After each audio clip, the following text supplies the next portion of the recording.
En 2002, le réalisateur franco-israélien William Carell répondait à une commande d'Arte ayant pour sujet la manipulation des esprits à travers les médias. En résultait un film intitulé Opération Lune, par lequel le public découvrait que la mission Apollo 11 n'avait été qu'un coup monté par le Pentagone et la NASA pour faire accroire au monde entier que l'homme américain avait mis le pied sur la Lune. Ce documentaire fit l'effet d'une bombe auprès d'un très grand nombre de spectateurs, suscitant des réactions indignées et parfois sauvages.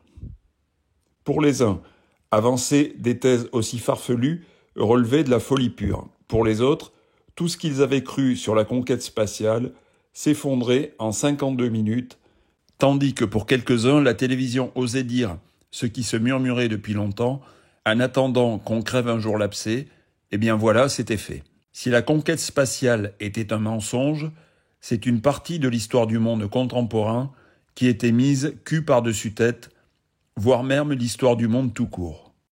Nous reviendrons en fin de vidéo sur ce film manipulateur au sujet d'une manipulation. Manipulation car en effet, que l'homme ait marché sur la Lune ou comme le pensent certains qui n'y aient jamais mis les pieds, n'a strictement aucune importance. L'important est de savoir pourquoi cet événement a été mis en scène, réellement ou en studio, et pourquoi, alors que la question n'a jamais effleuré l'esprit de quiconque, le documentariste William Carell a construit une fiction entre l'alunissage et Stanley Kubrick. Il s'agit surtout de mettre en lumière le sous-texte dans le sous-texte, à l'intérieur duquel nous apparaît la nature luciférienne de ceux qui possèdent le pouvoir politique de l'image, que leur nom soit légendaire ou plus confidentiel. Le voyage dans la Lune n'a été qu'une histoire qui reposait sur une émotion de l'instant, celle ressentie par 3 milliards d'individus lorsque dans la nuit du 20 au 21 juillet 1969, l'homme américain posait le pied sur la Lune. Désormais, il ne serait plus permis d'être dans la Lune, puisque dans la Lune, eh bien, nous y étions allés. Et qu'avons-nous vu sur cet astre dont les peuples de l'Antiquité ne comprenaient pas pourquoi il changeait tout le temps de forme? Rien. De la poussière grise, une triste poussière qu'une profondeur de champ toute relative étalée jusqu'à une ligne de crête découpée par un artisan malhabile au pied d'un ciel noir sans la moindre étoile. Rien de plus que ces tristes images pour donner du rêve. Un exploit que tout être ayant les pieds sur terre était sûr qu'il serait impossible, devenait soudain réel, et le simple fait de sa réalité justifiait qu'on l'ait entrepris. À quelle finalité, qu'importe. À quel prix, la question n'effleurait même pas les esprits. À quelle question sur l'homme, sur l'univers, répondait la mission Apollo 11 ? Aucune. Le voyage se suffisait à lui-même, sa finalité n'ayant aucun rapport avec la possible existence d'une vie ailleurs, seuls quelques illuminés ou quelques poètes, à l'imagination assez travaillée pour oser croire que l'astre mort puisse être occupé par des êtres vivants. Alors pourquoi ? Pour damer le pion aux soviétiques et leur Youri Gagarine, dont on craignait qu'ils militarisent l'espace, comme seuls les auteurs d'anticipation ou quelques poètes pouvaient l'imaginer. Alors il fallait faire vite, branle-bas de combat, pour qu'un tel cauchemar ne devienne jamais réel. Aller plus loin que les Russes, en l'occurrence conquérir l'astre mort, comme on avait conquis l'Ouest, sans avoir cette fois à braver le moindre indigène, puisque l'astre, en plus d'être mort, n'était qu'un triste désert. En réalité, il n'y avait aucune question à se poser. L'événement valait pour ce qu'il était. « Laisse tomber, profite », au lieu de poser des questions idiotes, a dit le téléspectateur émerveillé à celui qui l'était moins et se demandait à quoi bon tout ça. Profite du spectacle et oublie que nos jeunes vont se faire massacrer au Vietnam. Pour des intérêts qui ne regardent en rien le prolétaire du monde entier, lequel, à travers le premier événement mondialisé de l'histoire de l'humanité, devenait plus que jamais politiquement impuissant face à un événement plus grand que lui. La révolte ouvrière qu'avait connue la France en 1968, ses contaminations européennes et asiatiques, ses répercussions aux États-Unis, déjà nourries par une contestation sociale née dans les années 60, ne devenaient-elles pas secondaires, voire nulles et non avenues, puisque l'homme américain avait amené sur la Lune l'humanité tout entière. Le prolétaire du monde entier, depuis cet événement, ne se sentait-il pas grandi d'appartenir à une espèce entre guillemets humaine qui avait fait mieux que de l'émanciper de l'esclavage du salariat en l'amenant sur la Lune? Bien sûr, des esprits chagrins n'ont pas manqué de dire « on va sur la Lune, mais on n'est pas capable de guérir le cancer. On va sur la Lune, mais on n'est pas capable d'alimenter à eau potable les pays du tiers-monde. On va sur la Lune, mais on oblige toujours l'espèce dite humaine à travailler 7 jours sur 7 pour un salaire insuffisant, bien que le salaire du prolétaire de 1969, quand on allait sur la Lune, soit une presque fortune en regard de celui du prolétaire de 2024, où on ne va plus sur la Lune. Tiens, j'entends un son de cloche. Alors que la pauvreté des travailleurs ne cesse d'augmenter et que les contestations qui grandissent sont en train de réduire celles des années 60 à des promenades de printemps, on parle de revenir sur la Lune. D'accord, mais si on le fait, à qui cette fois allons-nous confier la mise en scène? Car les images, qu'elles soient filmées in situ ou ex situ, il y a bien quelqu'un qui les tourne, non? Rembobinons le film jusqu'à 9 ans, avant que l'homme américain n'ait cette idée saugrenue d'aller voir là-haut ce qui s'y passe. Nous sommes en 1960.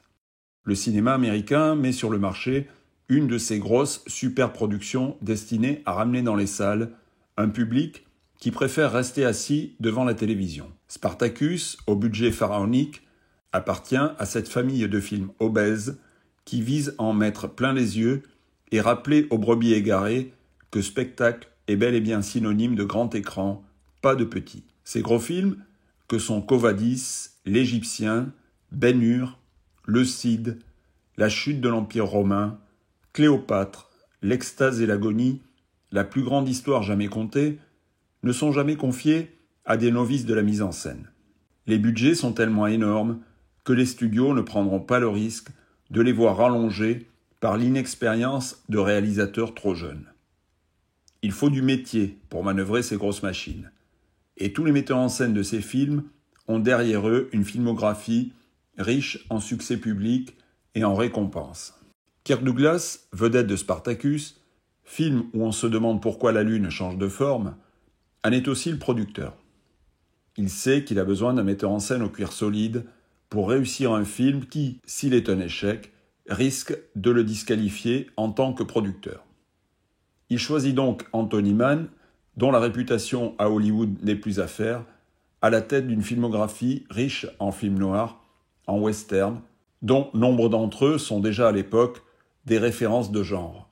Toutefois, un différend artistique entre Kirk Douglas et Anthony Mann entraînera le renvoi du second par le premier après quelques jours de tournage. Contre toute attente, pour remplacer Anthony Mann, Douglas fait appel à un jeune metteur en scène de 32 ans dont le CV se résume à une poignée de série B, certes bien ficelée, mais qui en aucun cas ne donne les clés d'une machine aussi lourde que Spartacus. Quelques séries B et un film de guerre, lui aussi au budget modeste, qui, au prétexte de parler de la guerre de 14-18 entre Français et Allemands, parle en réalité de la guerre de sécession. Les Sentiers de la gloire, succès tout à fait modeste aux États-Unis, a toutefois permis à Kirk Douglas d'apprécier la valeur de Stanley Kubrick, valeur qu'il veut mettre au service de Spartacus, et c'est uniquement de son talent visuel dont il a besoin, convaincu qu'il pourra davantage contrôler un jeune metteur en scène qu'un vieux briscard d'Hollywood. Rappelons aussi qu'avant Spartacus, Stanley Kubrick avait été renvoyé par Marlon Brando du tournage de La Vengeance aux deux visages. Spartacus est un film où la personnalité de Kirk Douglas écrase celle de Stanley Kubrick, dont le travail de mise en scène se remarque sans pour autant imprimer le film, comme il imprimera ses films à venir. On dira de Spartacus qu'il est un film de Kirk Douglas, réalisé par Stanley Kubrick.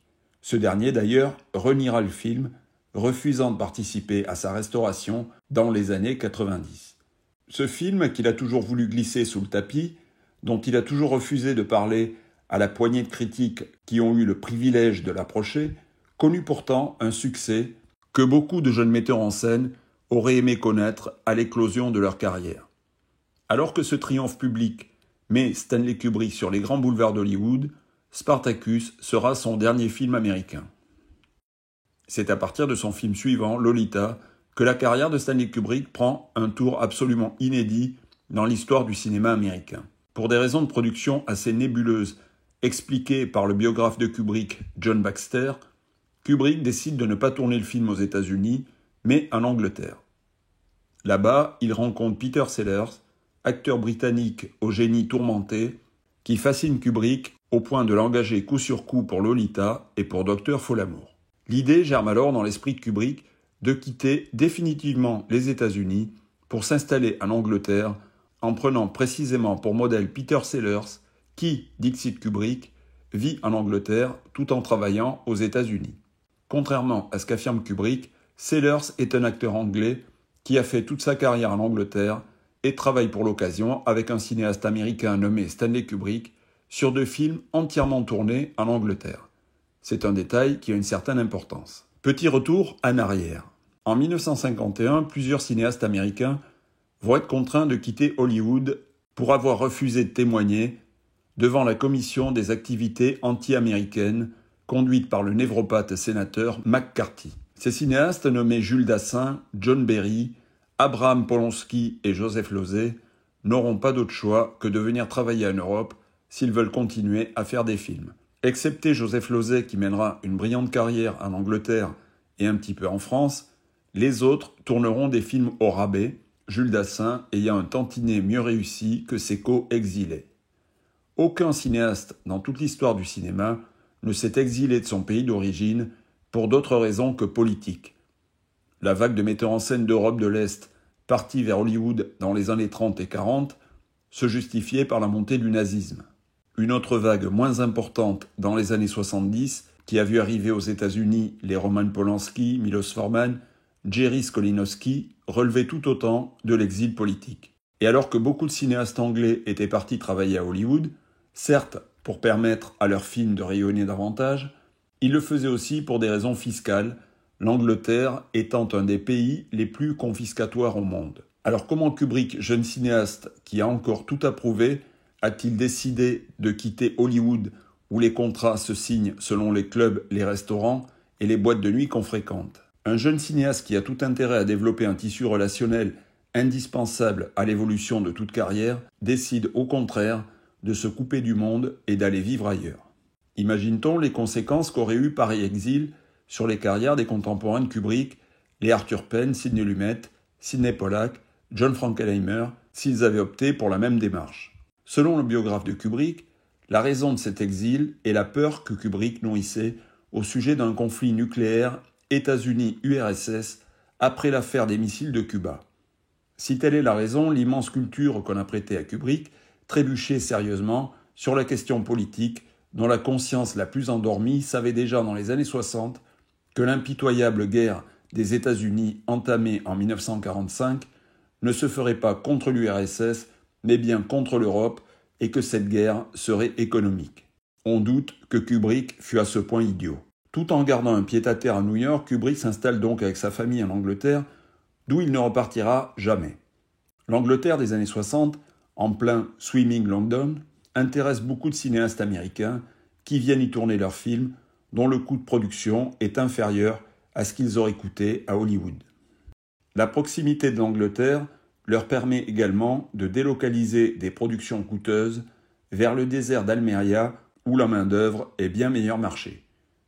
Pourtant, aucun de ces metteurs en scène ne prendra racine en Angleterre, vivre à Hollywood étant la condition sine qua non pour garder le contact avec l'industrie qui oublie très vite les metteurs en scène qui restent trop longtemps inactifs ou en exil. La biographie de Kubrick nous indique que l'adaptation à succès du roman de Vladimir Nabokov, Lolita, qui sans être un gros succès ne perdit pas d'argent, permit à Kubrick une stabilité financière pour la vie. Est-ce sur la base de cette stabilité qu'il put vivre, et nous allons voir dans quelles conditions, en ne tournant plus que 7 films en 37 ans.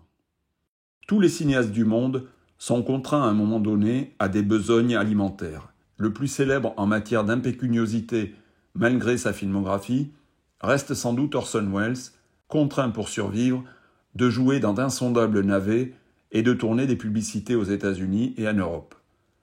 2 autres metteurs en scène qui laissaient courir le calendrier entre 2 films, l'anglais David Lean et l'italien Sergio Leone devaient tourner des films publicitaires, Sergio Leone, sans réaliser de film de 1971 à 1983, en a cependant produit plusieurs dans cet intervalle. Entre deux films, Kubrick ne réalise pas de publicité, pas plus qu'il ne produit de films réalisés par d'autres.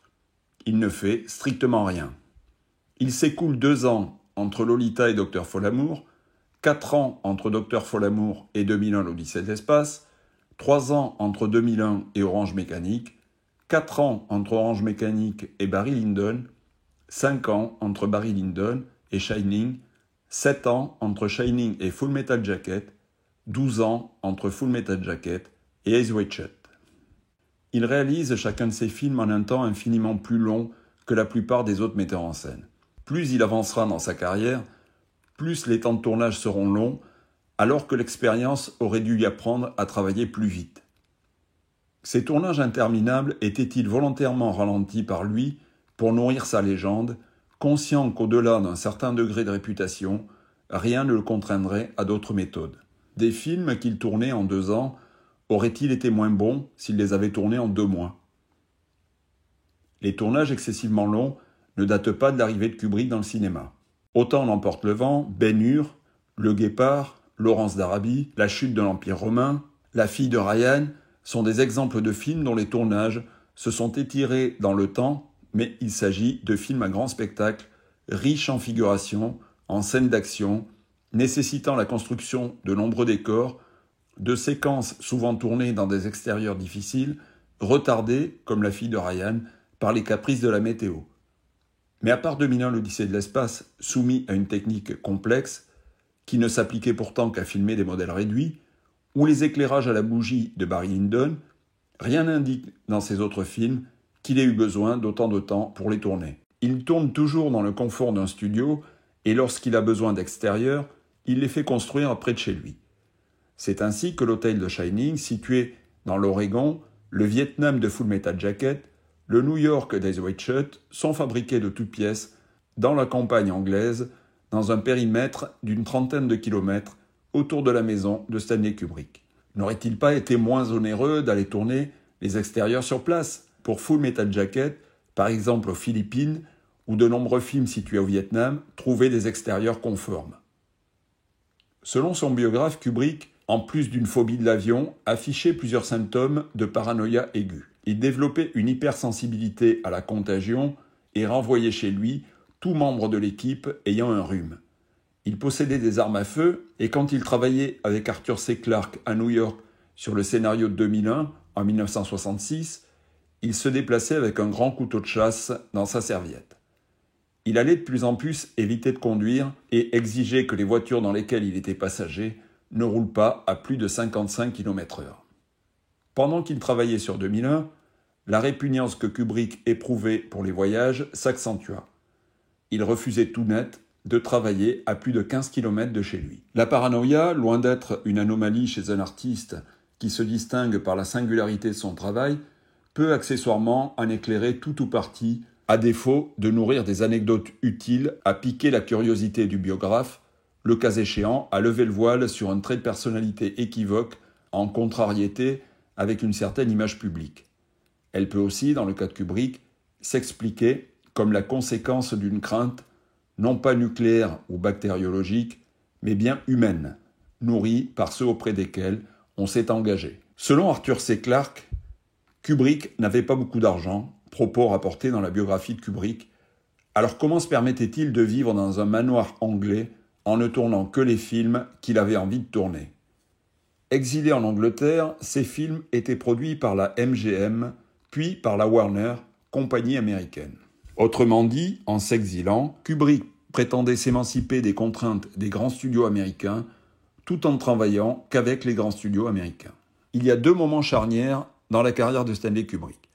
Si le premier est la réalisation de Spartacus, qui fit de lui un des réalisateurs les plus en vue d'Hollywood, le deuxième est la sortie de 2001 l'Odyssée de l'espace, qui ne ressemble à l'époque à aucun autre film. On se demandait s'il s'agissait d'ailleurs d'un film ou d'un poème visuel où la narration traditionnelle est pulvérisée au profit d'un voyage introspectif purement psychédélique. Ce film qui, à force d'être vu, laisse paraître les vis et les boulons qu'il assemble, sa narration en 4 parties finalement très convenue, ambitionne de décrire l'histoire de l'humanité, du premier outil utilisé par l'homme-singe jusqu'à l'intelligence artificielle. Premier film en couleur de Kubrick, 2001, est un pur produit des années 60. Par son look, ses costumes et coiffures, et ses gadgets qui se veulent futuristes, mais qui datent aujourd'hui terriblement le film. Années 60 qui voient le cinéma mettre au premier plan 2 genres cinématographiques jusqu'ici marginaux, la science-fiction et le fantastique, dont Kubrick et Polanski sont les principaux artisans. Et ces genres, par leur côté irréel, contribueront mieux que tous les autres, notamment le western, à programmer mentalement le public. Le spectateur qui en juillet 1969 voit à l'unir un engin spatial est mentalement préparé depuis presque un an par les images de Kubrick. Dans le même temps, John Sturges réalisera Les Naufragés de l'espace, qui met en scène un incident technique en orbite, lequel se produira à l'identique à peine 6 mois plus tard sur la mission Apollo 13. Visionnaire, vous avez dit visionnaire ? 2001, l'Odyssée de l'espace, expérience visuelle inédite qui met littéralement le spectateur en état d'hypnose, s'agrégeait d'abord les consommateurs de LSD et autres produits à fort potentiel hallucinogène, substance dont Kubrick était convaincu qu'elle se généraliserait, exacerbant l'intellect et la perception du monde, à l'image de son film qui peut aisément procurer les mêmes effets à jeun de toute consommation. Mais 2001 est avant tout un film codé qui nous annonce ni plus ni moins la naissance du fils de Satan, comme l'avait fait Roman Polanski, mais lui, sans passer par 4 chemins, dans Rosemary's Baby, précisément en cette même année 1968. Mais si le fils de Satan naissait chez Polanski en 1968, chez Kubrick il naît en 2001, dans ce dernier plan qui révèle ses yeux froids, en train de regarder un monde dont il a pris possession. 2001 puise son inspiration des lectures de Kubrick des romans d'Arthur C. Clarke, notamment un roman intitulé « Les enfants d'Icare », qui met en scène une espèce d'extraterrestre très avancée, lesquels viennent apporter paix et prospérité sur la Terre, et qui, lorsqu'ils montrent leur visage, ont l'apparence de démons. Notez que dans ce roman visionnaire, pas visionnaire dans le sens où on pourrait croire qu'Arthur C. Clarke anticipait l'avenir de l'humanité selon son intuition d'artiste, mais bien parce que Arthur C. Clarke était un initié, notez donc que dans ce roman visionnaire, les extraterrestres s'ingèrent dans la vie des terriens grâce à la technologie. Ils interdisent la cruauté envers les animaux, dont la tauromachie, ceci afin de dévitaliser la prédation naturelle de l'humain, et ils intriguent pour que disparaissent les nations afin d'instaurer un gouvernement mondial. Les enfants d'Icare a été publié en 1953, année qui vit également la naissance du programme MKUltra. Lorsqu'enfin les extraterrestres montrent leur visage à l'humanité dans le roman de Clarke, celle-ci n'est pas choquée de voir leur apparence démoniaque en raison des avancées technologiques et sociales qu'ils ont apportées sur la Terre. Ces extraterrestres sont cependant au service d'un maître esprit qui nous fait penser au maître maçon, lequel veille sur l'humanité par crainte qu'elle s'autodétruise. Mais quel dieu, sinon un démon, pourrait craindre que ceux qu'il a supposément faits à son image soient tentés par l'autodestruction ? Cette intelligence supérieure traverse tout le film de Kubrick, de l'aube de l'humanité jusqu'à la naissance de l'homme nouveau, fils de Satan. Elle est symbolisée par un monolithe noir, matériau communément utilisé pour fabriquer les sarcophages de l'antique Égypte, d'où la maçonnerie occulte a puisé ses rites. On peut supposer alors que cette intelligence inconnue matérialise les idéaux maçonniques qui guident l'humanité, sorte de table de la loi où rien n'est lisible, le secret maçonnique étant bien évidemment caché des profanes que nous sommes à peu près tous. Petite parenthèse sur Arthur C. Clarke, auteur du scénario du film et du roman qui l'a inspiré, qui, en 1998, avouait son attirance pour les jeunes enfants, mais démentait dans la foulée des propos qu'il avait lui-même tenus.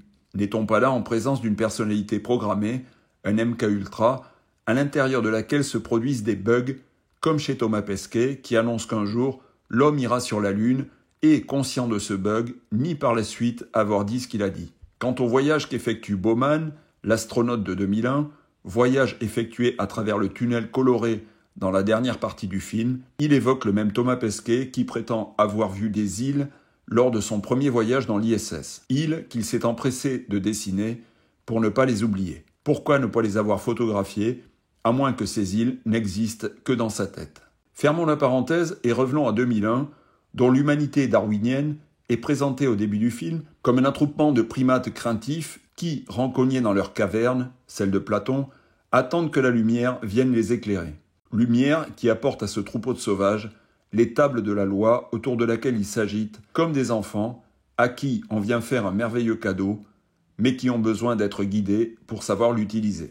Au cas où le message manquerait de clarté, une contre-plongée précise de quel tonneau sont faites ces lois. Enfin éveillé par le savoir suprême que seule la loi pouvait lui enseigner, ce primate ignare et barbare comprend, il était temps pour lui, qu'il n'est pas un simple élément de l'ordre naturel, mais un homo faber en puissance, et au cas où le message ne serait toujours pas clair, au moment où le primate comprend qu'il peut puiser dans cette vile carcasse animale ce qui lui servira d'outil, on nous remet la contre-plongée du machin en basalte. À peine plus tard, Kubrick utilisera sa propre fille lors d'une conversation en visio avec son père qui lui demande ce qu'elle souhaite pour son anniversaire, et la gamine lui répondra qu'elle a envie d'un lapin blanc, animal qui dans Alice au pays des merveilles est le guide initiatique de l'enfant vers le monde des illusions. Cet enfant, c'est aussi le spectateur qui va être guidé par papa Kubrick vers une initiation entre rêve et réalité sur le chemin de l'enfance perdue.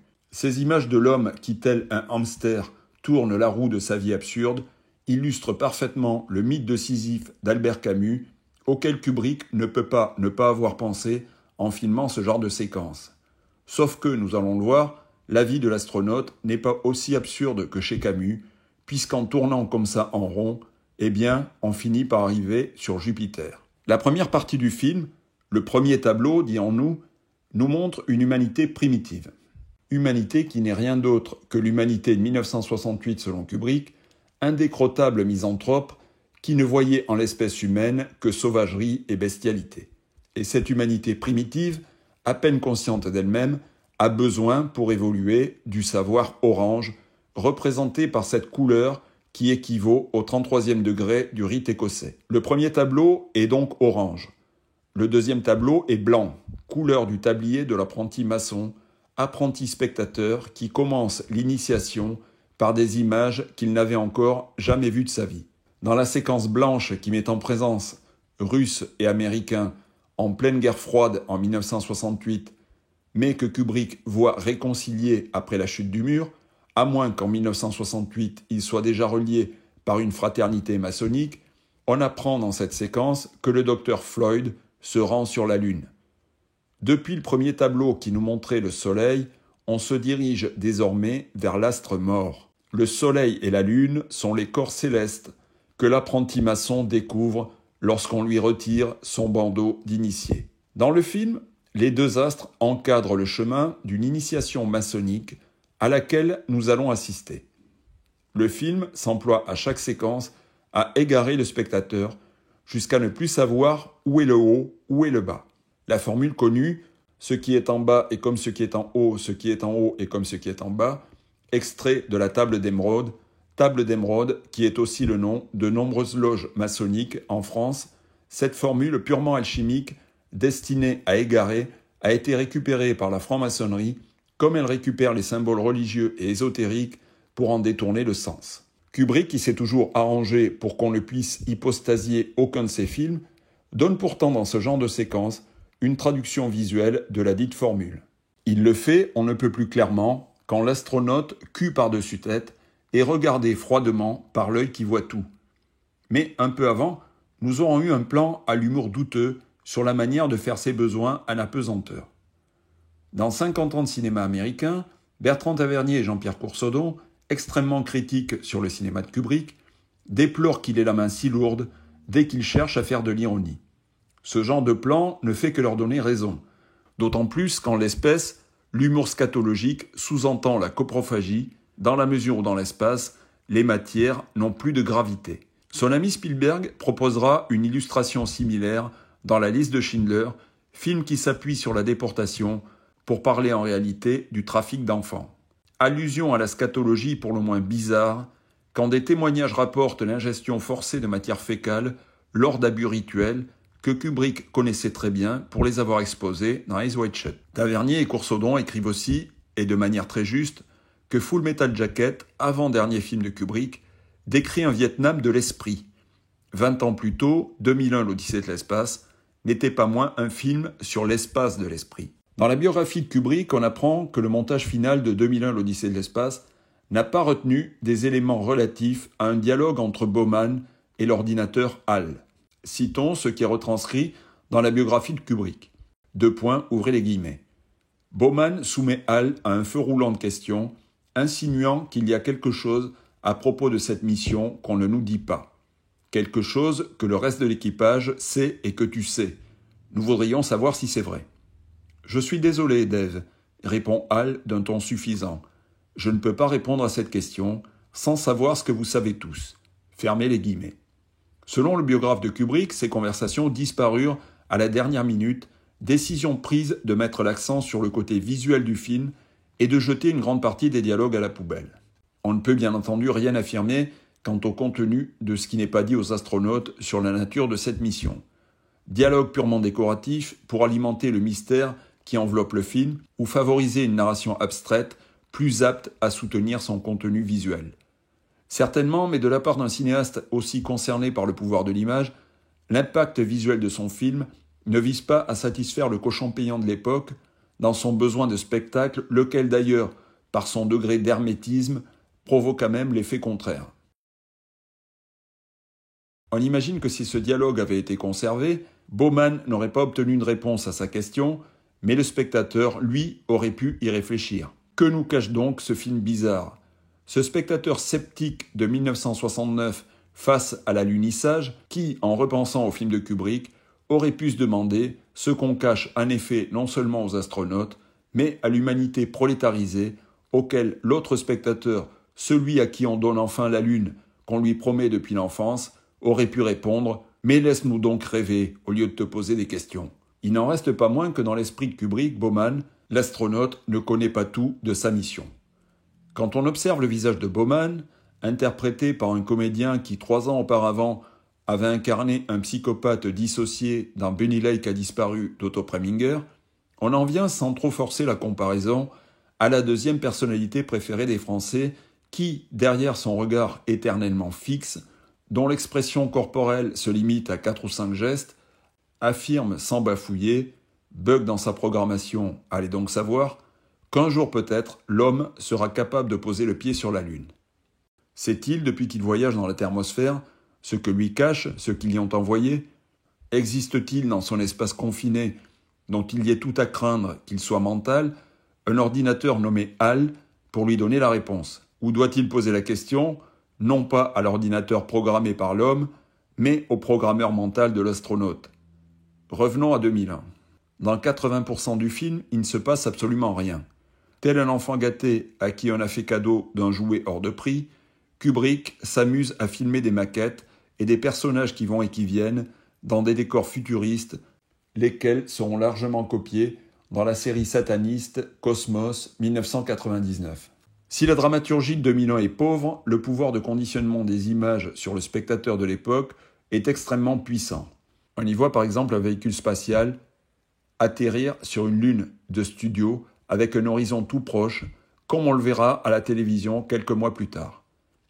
La découverte par les astronautes du monolithe, de nouveau filmé en contre-plongée, évoque l'entrée dans un temple secret et souterrain, comme le sont les temples maçonniques, le tout accompagné d'une bande sonore extrêmement angoissante. On pénètre dans un endroit terrible et secret, de la même manière que dans Eyes Wide Shut, et le cœur de ce secret, en l'occurrence les tables de la loi, maçonnique, n'a pas le droit d'être connu du profane. En effet, quand les astronautes cherchent à prendre le monolithe en photo, un son aigu qui leur perce les oreilles les en empêche. Le son empêche l'image dans cette séquence, mais il donne, comme nous allons le voir, à d'autres images, un sens tout à fait précis. Par amusement, on se demande si Kubrick a placé des projecteurs bien visibles sur une scène lunaire.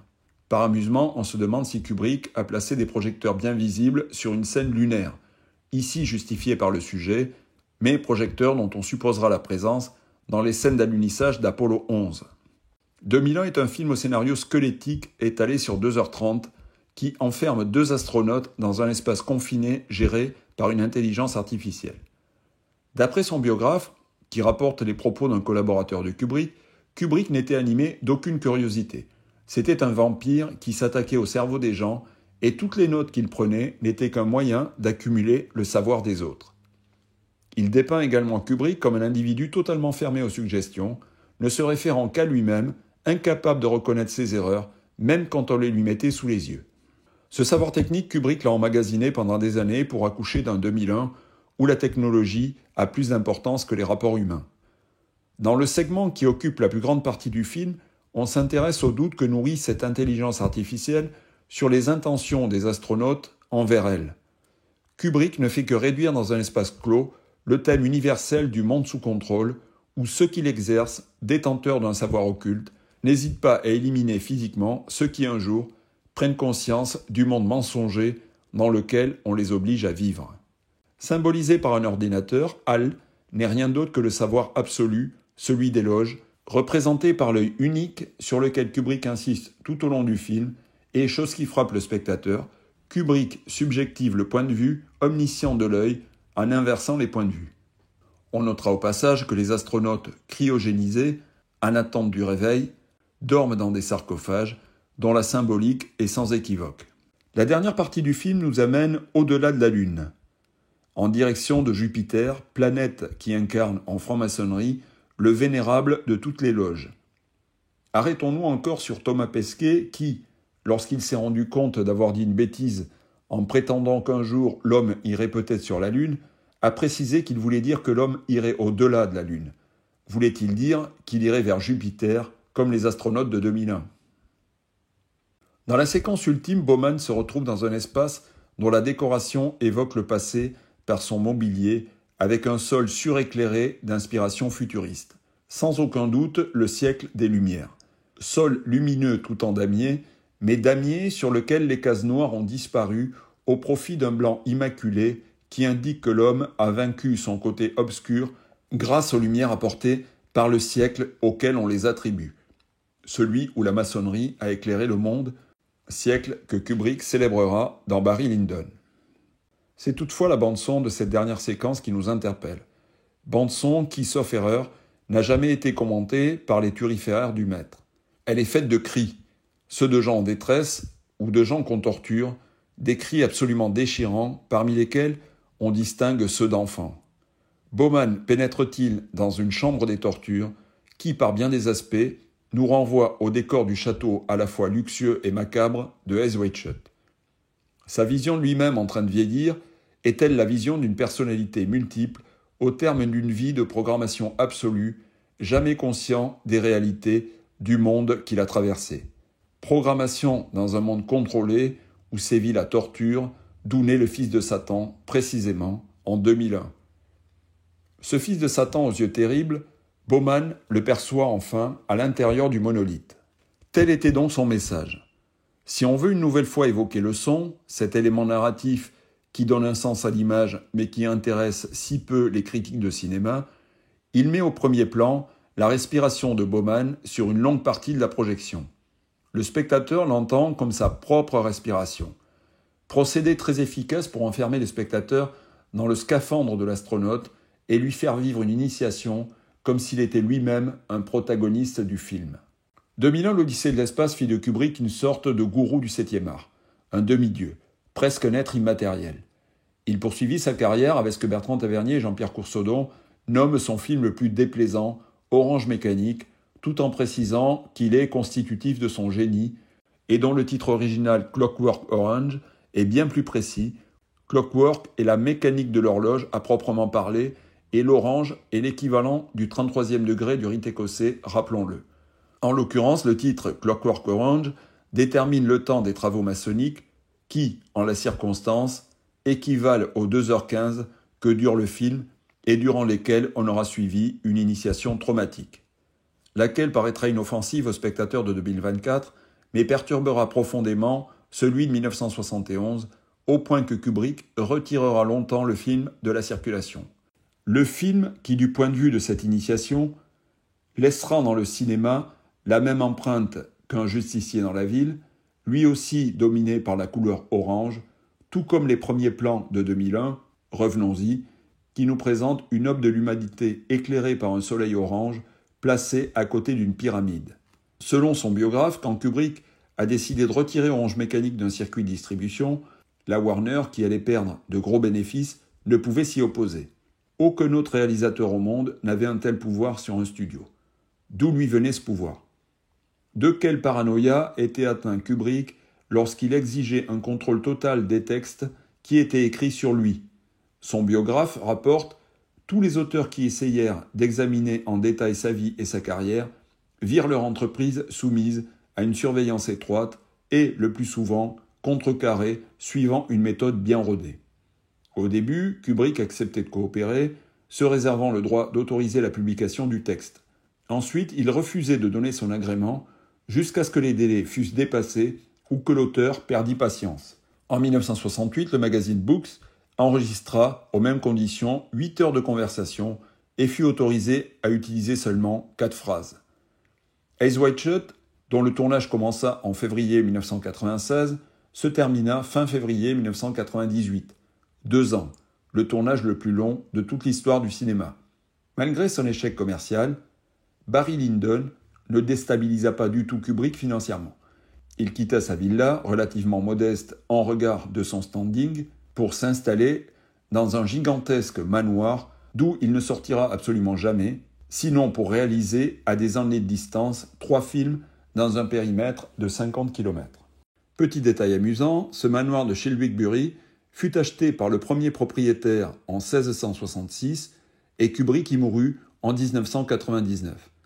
En résumé, Stanley Kubrick, issu de la moyenne bourgeoisie new-yorkaise, arrivé dans le cinéma par le système D, propulsé au premier plan par une des plus grandes stars d'Hollywood, se désolidarise complètement de la dite star pour partir vivre à l'étranger où il ne réalisera que les films qu'il aura envie de faire, avec les gens qu'il voudra et dans les conditions qu'il voudra. Bien que des succès, ces films seront pourtant loin d'engendrer les mêmes recettes que ceux d'autres metteurs en scène moins libres que lui. De 1968 à sa mort en 1999, il n'aura jamais quitté l'Angleterre, pays qu'il ne prendra même pas la peine de visiter, confiné 30 années durant dans un espace de quelques kilomètres. Après sa mort, sa veuve fera l'acquisition d'une propriété en France, où Kubrick n'a jamais mis les pieds, précisément dans le Périgord noir, imprégné par la légende des sorcières. Terminons par le film Opération Lune, tourné quelques mois à peine après la disparition de Kubrick. L'auteur a donc monté ce canular pour démontrer, selon ses dires, que toute image peut être manipulée, en conséquence de quoi le spectateur doit toujours garder un esprit critique face à ce qui lui est proposé. Les arguments tout à fait spécieux dont use William Carell sont typiques de ceux propagés par les loges, une fois encore à dessein d'égarer. En effet, si on doit douter de tout ce qu'on voit, en premier lieu, on doit douter de son film, dont il nous explique qu'il est mensonger à la toute fin.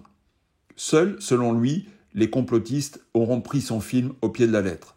Par ailleurs, William Carell tient lui-même des propos complotistes lorsqu'il prétend que l'administration Bush a manipulé l'information pour faire croire que Saddam Hussein était derrière les attentats du 11 septembre. Mais de quelles preuves dispose-t-il pour l'affirmer ?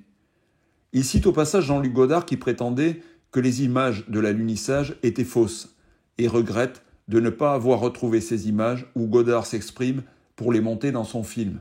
Or, Jean-Luc Godard pensait réellement que les images de l'alunissage étaient mises en scène. Carell aurait donc utilisé une vraie déclaration pour la faire paraître fausse, une fois encore, technique d'égarement propre aux initiés dont Carell possède tous les atouts. La confusion suprême de son documentaire, débattu devant un public aliéné, est de nous répéter qu'il faut douter de toutes les images, surtout si elles proviennent de la télévision. Mais le premier pas de l'homme sur la Lune, de quoi s'agit-il, sinon d'images proposées par la télévision ? En conclusion, bien qu'une part de la population doutait avant le film de Carell de la réalité de l'alunissage, l'hypothèse Kubrick avant Carell n'existait pas.